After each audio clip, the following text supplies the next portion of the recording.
manifester. J'aimerais que tu te disposes parce que nous sommes à la clôture du séminaire. Qui a accès à la délivrance. Nous autres, on a eu la grâce de voir les cassettes vidéo de notre papa. Des délivrances terribles. Et toi, tu penses que la délivrance c'est seulement en Afrique? Non. Même aux États-Unis. À Londres. France, Belgique, Finlande. Partout où il est passé, il y a l'action de Dieu qui se manifeste. Et tu as vécu ça depuis mercredi. Et ce soir, c'est la clôture. Je sais que le Saint-Esprit a arrêté des choses qu'il veut faire avec son serviteur. Que tu travailles encore avec lui, Seigneur. Certes, tu peux être fatigué corporellement. Mais nous croyons en toi, tu peux renouveler quelqu'un. Et toi, tu travailles avec lui. Et que tu affectes l'assistance. Au nom de Jésus, nous prions ainsi, Père. Et nous disons Amen. Amen. Amen. Alors, tous nous sommes debout. Chose d'autre aujourd'hui, c'est quelqu'un qui va présenter l'homme de Dieu qui va là.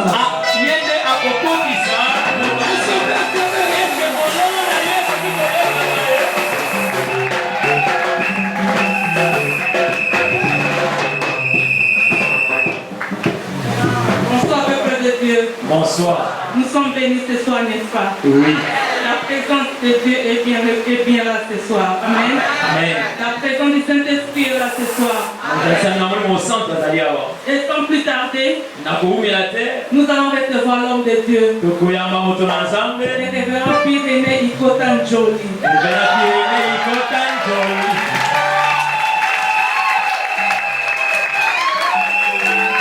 Merci. Alléluia. Amen. Beauté. Gambo. Good evening. You may be seated. Un bon travail qu'il fait ici. Félicitations, pasteur. Et j'ai eu sur cette fenêtre-là. Et Dieu me permettait de te laisser le ministère. Tu n'étais pas le fils aîné du ministère. Mais c'était le plan de Dieu que tu sois là. Ce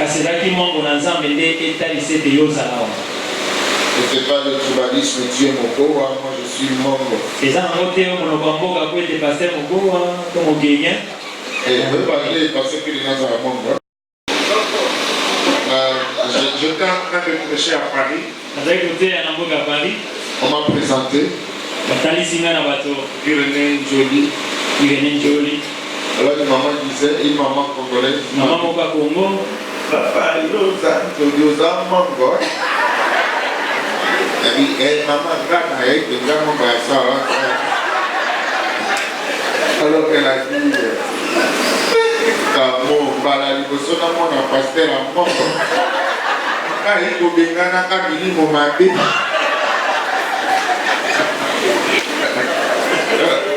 Je lui ai dit, maman, je lui ai dit,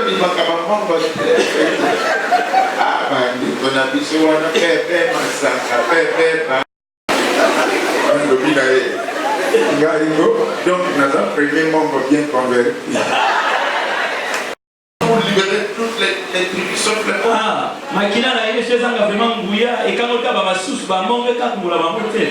Alors là, les 100 membres seraient plus puissants que les 100 de Jésus. Non, il est le Dieu de toutes les langues. Il est le rédempteur de toutes les tribus.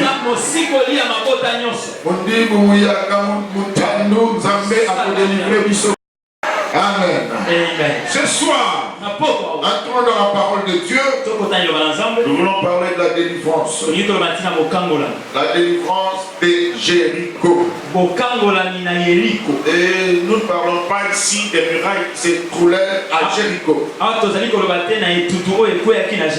parlons d'autre chose.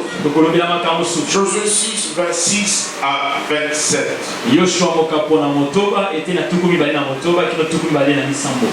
Josué 6, 26 à 27.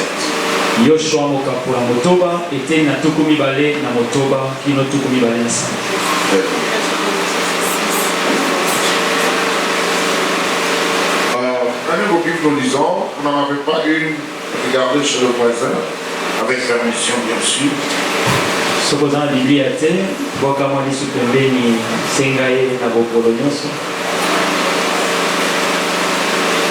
Josué 6, 26 à 27. Ce fut alors que Josué jura en disant: maudit soit devant l'Éternel l'homme qui se lèvera pour rebâtir cette ville de Jéricho.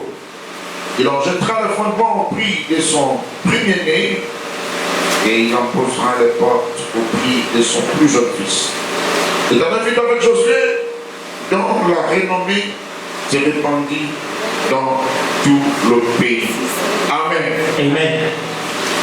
Je vais faire une lecture progressive des passages sélectionnés. Il y a deux autres passages qui suivront. Mais voyons un peu ceci. Alléluia. Amen. Nous parlons de la délivrance de Jéricho. Mais ici, il ne s'agit pas encore de la délivrance. Il s'agit plutôt de la malédiction de Jéricho. Et ça m'aide à comprendre une chose. Si nous parlons de la délivrance, parce qu'il y a beaucoup de réalités, et nous pouvons en un mot appeler malédiction. Il y a plusieurs facettes de cela. Il y a des blocages spirituels. Il y a des gens qui ont des démons dedans d'eux. Il faut faire l'exorcisme, mais il faut prier pour chasser les démons. Il y a des gens qui n'ont pas de démons, mais qui sont sous un voûte de malédiction. Voûte, ça veut dire nuage sombre. Et on dirait que tu es envoûté. Tu marches comme sous la malchance. Ce que tu fais ne réussit pas. Tu ne progresses pas dans la vie. Toi, tu n'as pas de démons dedans de toi. Mais si tu observes bien ta vie, il y a quelque chose qui ne marche pas. Ce sont des situations qui nécessitent une prière de délivrance. Qu'est-ce que nous appelons des blocages spirituels? Ou les empêchements de Satan. L'apôtre Paul disait dans 1 Thessaloniciens chapitre 2 verset 17 à 18, il voulait aller dans la ville de Thessalonique. C'était un voyage missionnaire. Et Paul s'est entendu qu'il priait beaucoup. Mais il dit par deux fois, Satan nous en a empêché. Dites avec moi, empêchement. C'est la peur arrivée à un serviteur de Dieu. Cela peut être expérimenté par un enfant de Dieu. Parlant en langue, priant de feu, vivant dans la sanctification. N'avez-vous jamais vu un frère en Christ qui prie en esprit en vérité? Il craint Dieu. Il a des pantalons troués, des chaussures usées. Il n'a pas péché. Ne l'envoie pas chez maman là. Il y a quelque chose qu'on doit faire lui-même. Est-ce que vous me suivez? Amen. Il y a certains aspects que nous appelons les liens héréditaires. Les anglophones aime appeler cela generational curse. De génération en génération. Si tu épouses ta femme, dans certaines familles, comme la famille d'Abraham, la femme doit être d'abord stérile. Après beaucoup de combats et de prières, vous avez un premier fils, il sera presque maudit, il n'est pas très bien. Et c'est le deuxième pour le cadet qui aura une très bonne aura. Et là, c'est reproduit dans la vie d'Isaac. Exactement comme son père. On lui a pris sa femme comme ça. Il a eu 2 enfants comme ça. L'aîné n'était pas un bon. Le cadet a eu la bénédiction. Et quand vous allez chez Jacob, c'est la même chose. Le fils aîné n'a pas été béni. Parce qu'il est sorti avec la femme de son père. Et c'est le fils cadet qui était béni, Benjamin. Et chez Joseph, le privilégié de papa. Pas tout bénir. Jacob était aveugle, très vieux. Mais il a croisé les bras. Parce qu'il devait transmettre ce qui était dans leur famille. La bénédiction devait aller chez les cadets. Et à propos des femmes, on a pris la femme à Abraham, on a pris la femme à Isaac, on a aussi pris la femme à Jacob. Parce que Laban a confisqué Rachel, la femme qu'il voulait. Et ce sont des liens que nous ne pouvons pas percevoir parce qu'ils étaient une seule famille. Il y a des choses que vous avez trouvées dans votre famille qui se reproduisent en vous. Et cela est très très biblique. Les parents ne nous communiquent pas seulement la chair et le sang. Ils nous communiquent aussi l'esprit de l'homme. Pas l'esprit de Dieu. Vous allez hériter spirituellement et physiquement certaines choses de vos parents. On ne va pas s'y attarder. Je voulais dire que quand on parle de malédiction, quand on parle de besoin de délivrance, il y a plusieurs choses qui entrent en ligne de compte. Il y a aussi des choses que nous appelons tout simplement combat spirituel. À chaque fois que tu te lèves pour faire quelque chose de bien, de bon et de beau, l'absolu, les choses positives, le diable célébrera. Car la Bible l'appelle votre adversaire.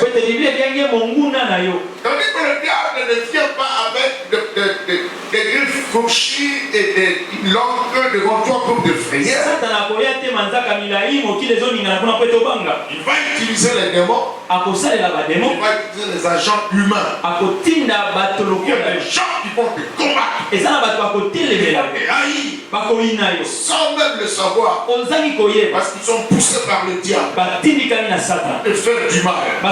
C'est ce que je lis dans Apocalypse 12. À partir du verset 3. La Bible dit une femme voulait enfanter. Le dragon avait ouvert sa gueule pour avaler le bébé dès la naissance. Parce qu'il connaissait que dans la destinée de cet enfant, il y avait quelque chose de mal. Cela est arrivé à Moïse. Dieu l'a envoyé comme le sauveur d'Israël. Et le diable sentait cela. Comme il n'est pas omniscient, il dit j'ai senti quelque chose. Il y a quelqu'un qui vient contre nous. Alors sinon tous les enfants mâles. Hérode a fait la même chose avec l'enfant Jésus. Donc là où le diable, là où Dieu t'envoie en mission, Satan envoie quelqu'un en contre-mission. Si tu as beaucoup de combats dans ta vie, c'est une preuve que tu vas dans un vent contraire que celui du diable. Si tu ne rencontres pas Satan sur ton chemin, c'est que vous allez dans la même direction. Il faut qu'il y ait des adversités pour reconnaître que tu es de Dieu. Samson, Samson. Sa mère. Maman nae. Son père. Papa nae. À 3 ils allaient chez les Philistins. Mais la Bible dit un jeune lion se dressa contre Samson. Le lion n'a pas touché à maman ni à papa. Il a touché à celui qui avait l'onction. Tu aimes l'onction. L'onction attire le lion. L'onction attire les serpents. Pour te montrer comme l'apôtre Paul. Mais la Bible nous dit avec tout cela, la Bible nous rassure que la victoire nous appartient. Car Jésus de Nazareth a vaincu sur la croix. Nous ne vous effrayons pas. Nous parlons de la délivrance de Jéricho. Pourquoi délivrance? Parce qu'il y a des situations difficiles. Nous pouvons nommer malédiction, blocage, envoûtement.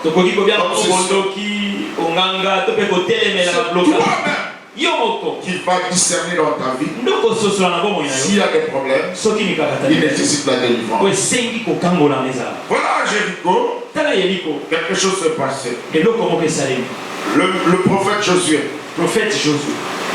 il s'est levé, il a dit, maudit soit celui qui bâtira Jéricho. Donc, comme Israël sortait de l'Égypte, il devait traverser les contrées déjà occupées par d'autres peuples. Et parce que les bruits de leur victoire se répandirent aux alentours, les gens de Jéricho étaient malins, ils ont encerclé leur ville par le miracle. Personne n'en sortait, personne n'y entrait. Vous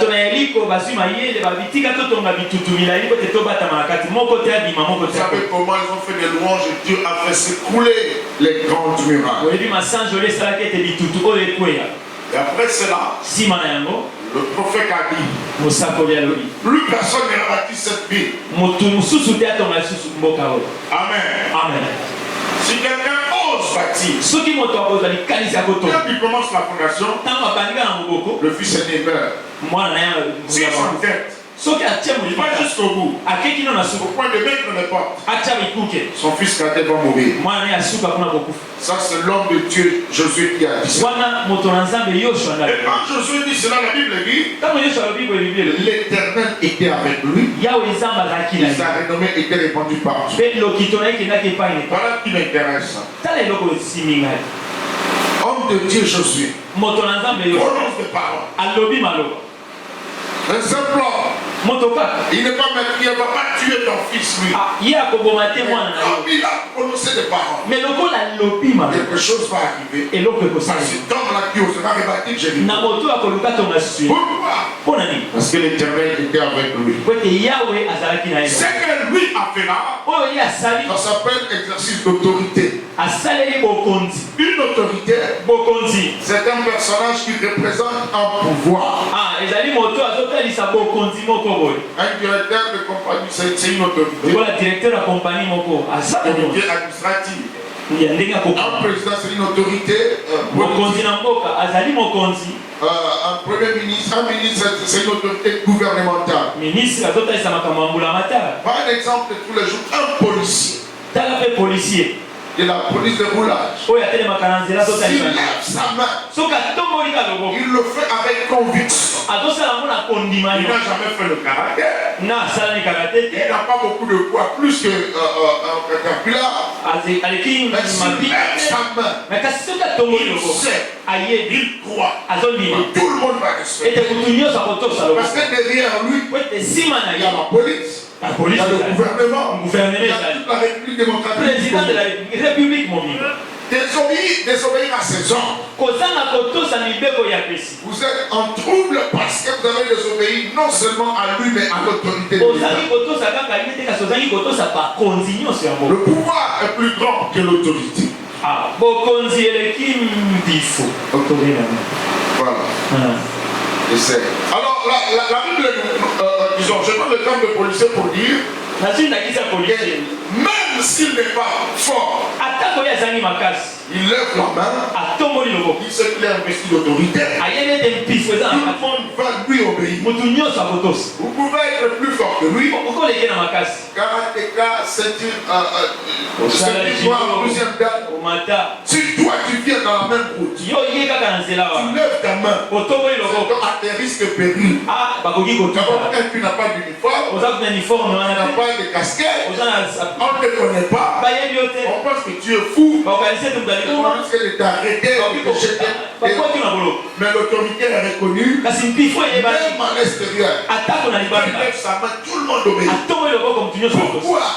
Il le fait parce qu'il est mandaté. Il y a quelque chose derrière lui. C'est ce que Josué a fait. Il dit si quelqu'un reconstruit Jéricho, il se lève mourra. S'il s'entête, il va jusqu'au bout, son fils cadet mourra. Quand un homme de Dieu parle, quand un homme de Dieu décrète, il peut être aussi ordinaire que vous, avec infirmité du langage, avec un état social très bas. Mais s'il est réellement homme de Dieu, s'il est réellement respecté, il dira un mot et la chose s'accomplit. Quelqu'un dit Amen. Je crois que Jésus m'a envoyé ce soir pour déclarer quelque chose à quelqu'un. Ce soir, dans ta vie, les gens stériles reçoivent les enfants. Si tu es malade, sois guéri. Il a possédé que les démons qui t'habitent ce soir. Quelqu'un a rebâti Jéricho. Alors si quelqu'un a rebâti Jéricho, est-ce que la parole de Josué s'est accomplie?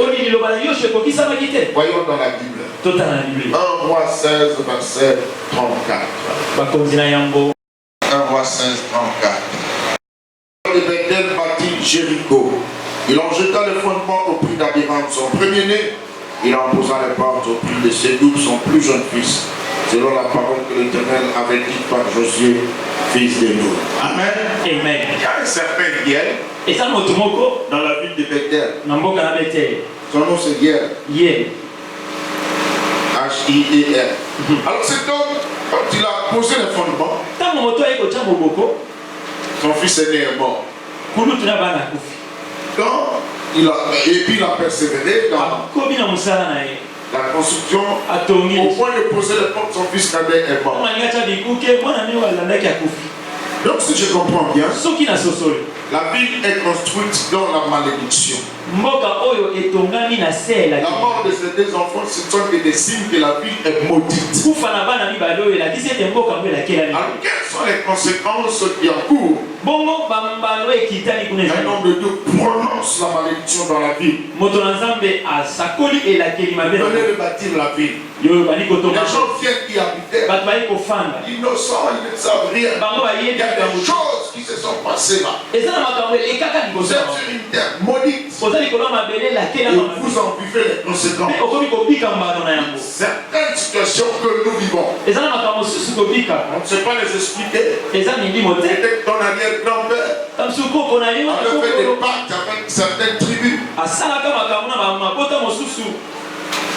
Il a fait des pactes et ça revient sur toi. Ça revient. Spirituellement, ces choses peuvent se faire.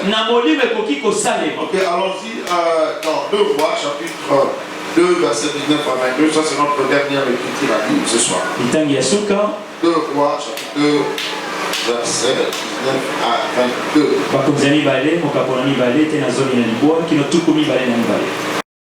Verset 19. Un passage concernant l'histoire de Jéricho.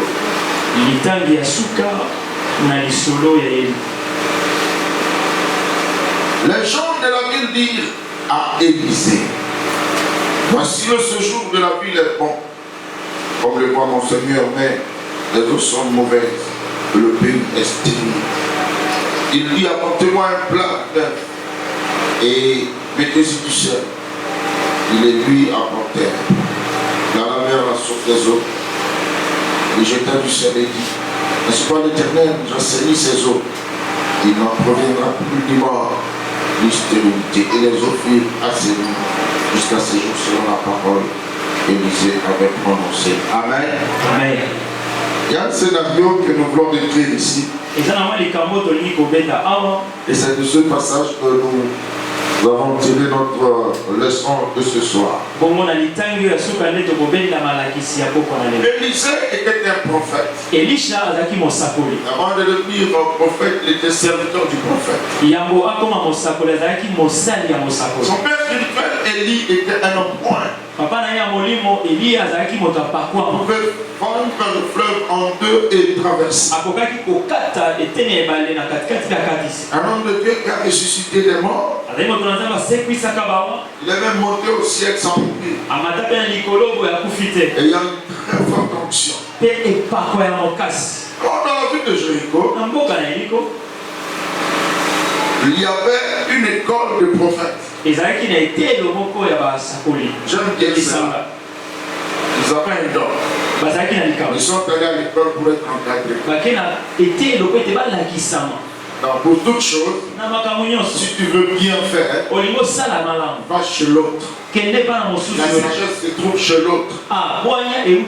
Sois au pied de quelqu'un, il sera ton maître. Même dans la Bible, on voit. Jésus enseigne ses disciples pendant 3 ans et demi.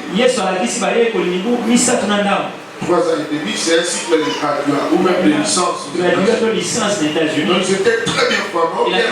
Apôtre Pierre Akanga te quitte à cela. Va à l'école. Il n'y a aucune perte en étudiant. Alléluia. Amen.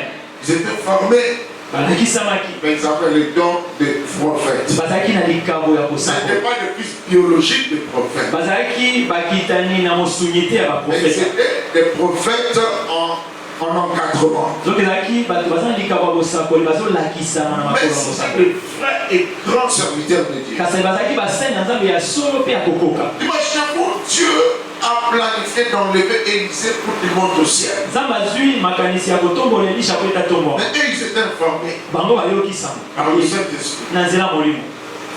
Parce que c'était un prophète. Ils connaissaient l'avenir. J'ai beaucoup honte pour nos collègues. On appelle souvent prophète. Il n'a jamais prophétisé sur sa vie ni sur le pays. Faites-moi appeler seulement prédicateur, c'est tout. Un prophète doit prédire l'avenir. Et faire des paroles de connaissance, ce n'est pas être prophète. Il y a quelqu'un ici qui est malade, tu n'es pas prophète.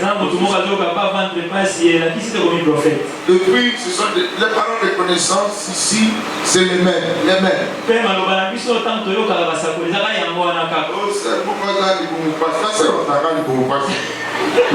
Ce soir, moi, ils ont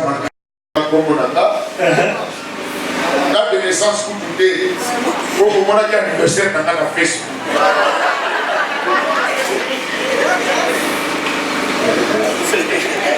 Comme le prochain président, avec le tir 2016, prophète, il fallait que ça passe bien, les 7 mars 2015.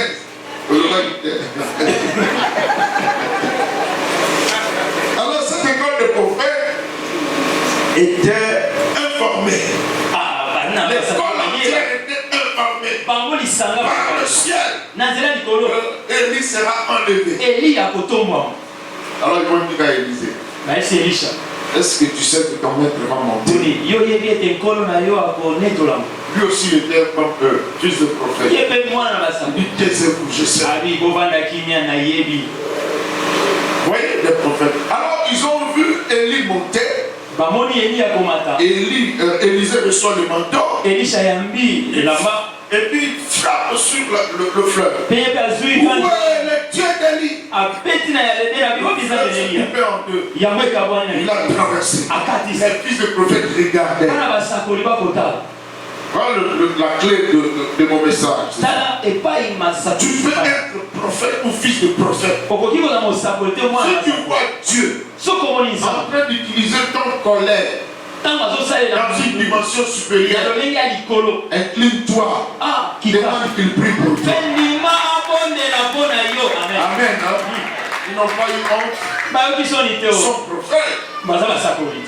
Bien que fils de prophète. Si on dit, ah, mais la dimension de cette onction de fendre le fleuve en deux. Les gens ici obéissent à cet ordre. Alors qu'est-ce qu'on va faire? On va les trouver. Ils sont allés les voir. On dit prophète. Voilà, tu vois cette ville de Jéricho. Très belle d'apparence. Mais voilà la réalité. Le fleuve là, ça nous tue. Je paraphrase, ils étaient en train de dire, voilà, les eaux étaient malsaines. Quand les gens boivent de l'eau, ils meurent. Des ventres gonflés ou des cancers des poches. Alors la Bible dit qu'ils ont dit aussi au prophète, à part le fleuve, la terre est stérile. Mais c'est très grave. La terre stérile veut dire quoi en Israël? Eux ne vivaient que de l'agriculture et de l'élevage. Si la terre est stérile, c'est qu'ils vont souffrir avec des vaches maigrichonnes. Les plantes ne vont pas bien croître. Il y a crise économique. Les gens meurent. Il y a crise économique. Mais il y a des prophètes dans la vie. Vous croyez qu'ils n'avaient pas prié? Ils ont prié. Ils ont prié. Et le problème c'est quoi? La personne qui avait maudit Jéricho, c'est un géant. La puissance était tellement lourde. Malgré leur prière, malgré la puissance de prophète, il fallait un autre poids lourd qui s'appelle Élisée, avec l'onction d'Élie, pour venir sanctifier et délivrer Jéricho. Quelqu'un dit amen. Pourquoi vous voyez, on peut trouver des pasteurs possédés. Je dis pasteur, délivre-moi. La Bible dit ils sont eux-mêmes liés et ils promettent la délivrance aux autres. Donc Dieu fait grâce à qui il veut. Élisée n'avait pas choisi. Il travaillait. Il travaille dans le champ. Élie de passage. Il jette le manteau. Dieu l'a choisi pour une onction de grande dimension. Josué a dit un mot. La malédiction est restée là. Après des années. Entre Josué et Élisée. Des centaines d'années. C'est pas 50 ans. C'est pas 100 ans. C'est plusieurs fois 100 ans.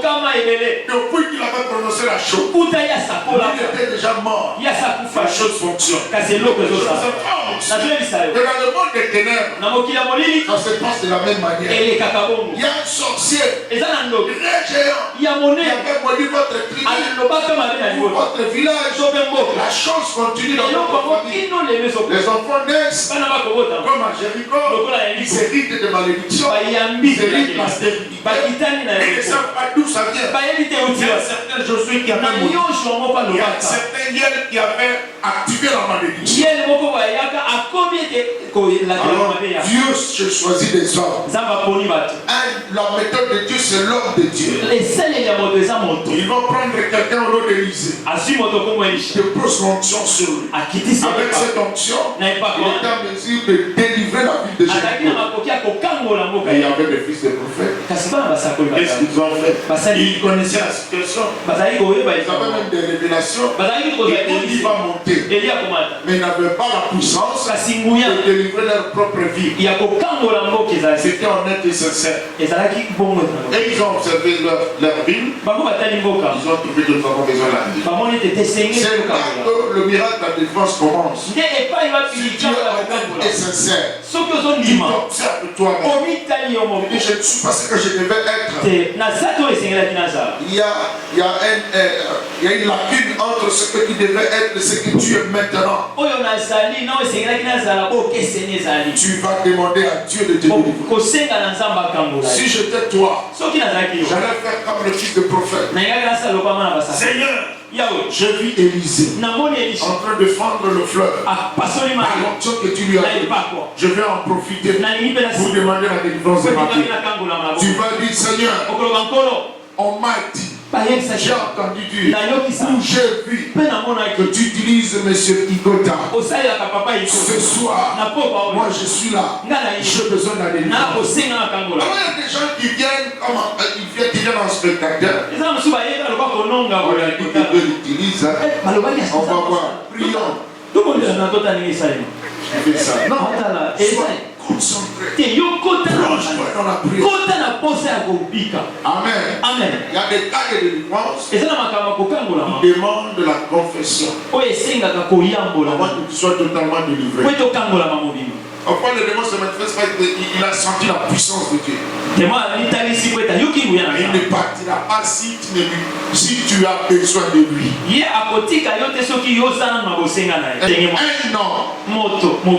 Un homme qui est marié d'une seule femme, qui est incapable. Est-ce que seulement avec sa femme jusqu'à la mort, et il doit toujours avoir envie ou l'idée de sortir avec d'autres femmes? Il est malade. Il est possédé. Pasteur, mais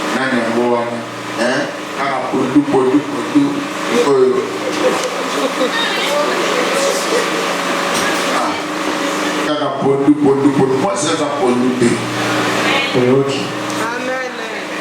Alléluia. Amen. Alors si tu as envie de sortir, si tu regardes trop, deuxième regard, tu as besoin de la délivrance. Vous avez normalité. Alléluia. Amen. Vous êtes malade. Oh, ils sont dans le droit au bima. Voici mon corps. On va le corps. Amen. Alors, si tu aimes cette vie-là de sortir, demande adultère sort, il ne sort pas. Même s'il s'agit par le fait de ne sortira pas. Et s'il sort, il va rentrer et vous nous faites faire du travail inutile.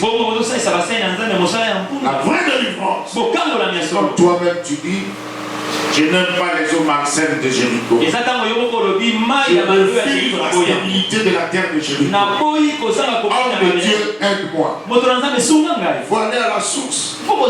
Mettons du sel à la source. Je cherche la cause de tes problèmes, de tes blocages, de difficultés. Confesse-toi devant Dieu. Avant de prier ce soir, on va faire une prière de confession où chacun va regarder sa vie.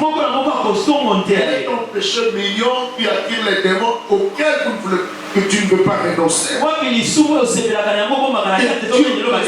Il touche ton cœur. La délivrance et la repentance vont mettre dans la main.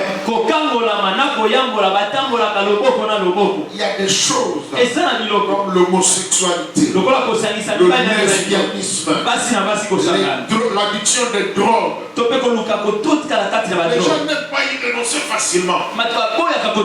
Et ne venez pas pour que Dieu se débrouille et chasse les démons sans ton consentement. Il faut se chasser l'orgueil. J'ai vu que la plupart des mariages des pasteurs sont en train d'être détruits à cause de l'orgueil et de l'hypocrisie. Moi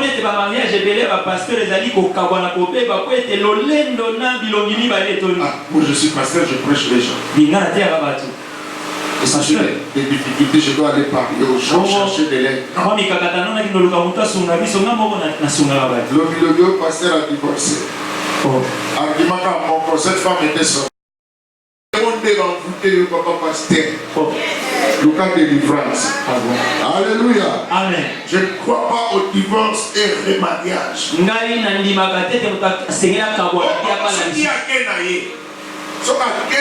C'est que yo ozaki na makobite na demo wana oyo akenaye. Alléluia. Amen. Akende point. Dans le meilleur et le pire. Oh, grâce à pire, na kitisaka mongongo ese.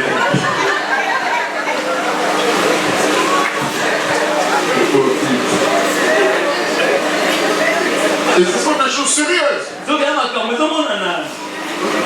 peut devenir paralytique. Aveugle. Cet enfant.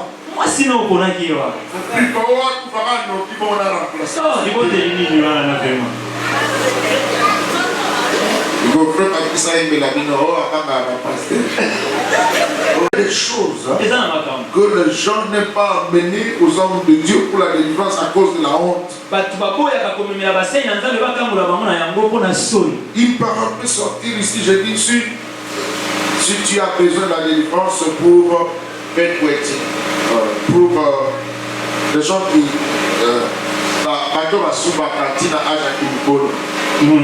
esprit.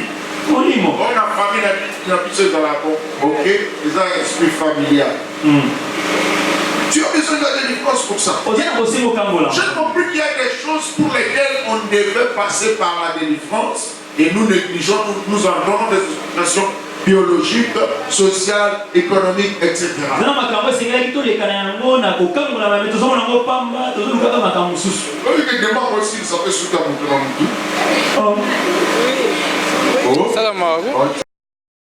Akataka kusuni éponge azolia. Il fallait une délivrance pour assemble de l'eau pour aller à la source.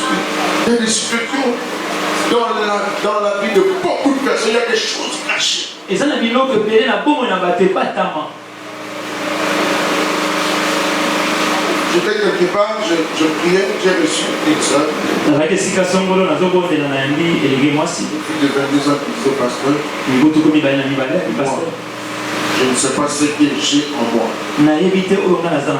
Ma peau périodiquement change. Je vois des choses qui sortent comme des boutons, mais des boutons. Et ça amène une odeur terrible. Et après ça disparaît. Aucun médicament ne m'a aidé. Alors les docteurs m'ont dit c'est dans tes gènes, c'est dans ton sang. Je dis mais pourquoi tu me le dis? Il dit je crois. Je t'ai vu faire des délivrances. Ça aussi, c'est quelque chose dont j'ai besoin de la délivrance. Prie pour moi. J'ai dit qu'il te soit donné selon ta foi.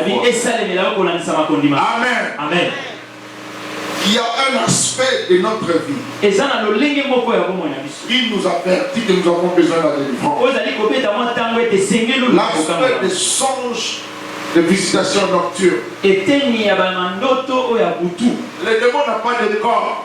Il vient il prend des formes humaines ou animales. Un serpent qui vient de mort.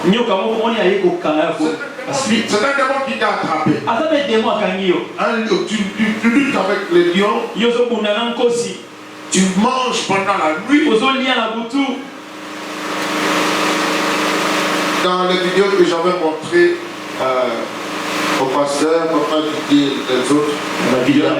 Si vous avez accès à l'internet, allez sur YouTube et mettez pasteur en anglais, P-A-S-T-O-R, pasteur Pi René, P-I-E, France, René, R-E-N-E, pasteur Pi René. Je même utilise là-bas, pasteur Pi René. Ok, si tu vas dans la page YouTube de pasteur Pi René, tu vas voir une fille de 5 ans. Pour qui je prie. La fille ne mange pas de la viande. Les gens disent oh, elle est végétarienne, c'est bien. Sa mère m'a dit pasteur, parle avec cet enfant, je vais faire clair. Je parle avec l'enfant. Elle dit je mange pas la chair. Parce que la nuit je mange de la chair sanglante. Non, les gens viennent te chercher la nuit. Non, c'est horrible. Vous voyez une fille comme ça, elle grandit, elle fait des maquillages. Vraiment bien. Possédée. C'est vraiment ridicule. Si tu ne marches pas avec les Seigneurs, tu tomberas sur des personnes. Alléluia. Amen. La délivrance, c'est quand toi-même tu fais comme le fils du prophète. Élisée est là. Voilà notre situation. Ils ont dit apparemment c'est une belle vie. Mais prophète, dégoûté. Les hommes m'absènent, tuent les gens. Il y a des gens apparemment bonne santé, il a une bonne vie. Donc pas la nuit. Il faut des histoires horribles. Pour garder sa réputation, je parle à des gens. Il y a des gens qui ne voudront jamais venir ici devant pour la délivrance. Parce que je vais tomber. Voilà, cette nuit c'est une occasion pour toi. Mieux vaut tomber. C'est pas comme tout dans yo si vous celui papa dit ça l'autre. Comment on a le papa pour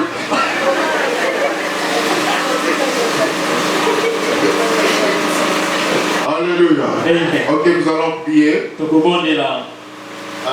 J'ai reçu mon message. Il y a 3 ou 4 choses essentielles que j'ai dites. Dernièrement, j'ai vu l'autorité chez l'homme de Dieu Josué. Et ça m'inspire la foi. Quand je me tiens debout, priez pour vous. Aucun démon, même si tu es très fort, les démons sont agressifs. Vous n'allez jamais me battre, vous n'allez jamais me maîtriser. Car l'Éternel est avec moi. Je suis une autorité spirituelle émanée par le pouvoir de Jésus-Christ. Et voilà quand un homme de Dieu prononce des choses, il y a un autre homme qui peut enlever cela. Et si tu es sorcier, un géant de grande dimension a envoûté votre vie, il faut une autorité supérieure. Jésus pour enlever cela. Quand tu as beaucoup prié, tu as fait des jeûnes, mais fais comme le fils du prophète. Toi, j'en ai entendu parler. Aujourd'hui, le pasteur Pierre a beaucoup parlé de son père spirituel, de l'enfance de l'enfance. Ne dis jamais je vais voir. Je vais expérimenter. Je vais en bénéficier. Profiter. D'abord la confession. Ensuite la confession de péché. La repentance. Ensuite la confession de foi. Demander au Seigneur que sa main nous touche. Que sa main nous délivre. Dieu est serviteur de Dieu. Lié. Possédé. Ivrogne secret. Femelle secret. Coureur de jupons secret. Tu vois que si tu vas en retraite 3 jours c'est fini. Un prisonnier n'ouvre pas la porte de sa propre cellule. C'est celui qui est libre à l'extérieur qui vient t'aider. Ce soir, le Dieu d'Élisée, le Dieu d'Élie, le Dieu de Josué, le Dieu de Pyrénées, par l'action du Saint-Esprit, il va toucher ta vie. Il va te délivrer. Ce n'est pas moi, mais le Dieu que je représente. Ce soir, quelque chose va changer dans ta vie. Acclamez pour la présence de Dieu. Tu veux dédier ta vie à Dieu aujourd'hui d'une manière totale et définitive. Lève ta main là où tu es. Tu es fatigué de la vie du péché. Tu es fatigué de va-et-vient. Aujourd'hui tu te lèves, demain tu tombes.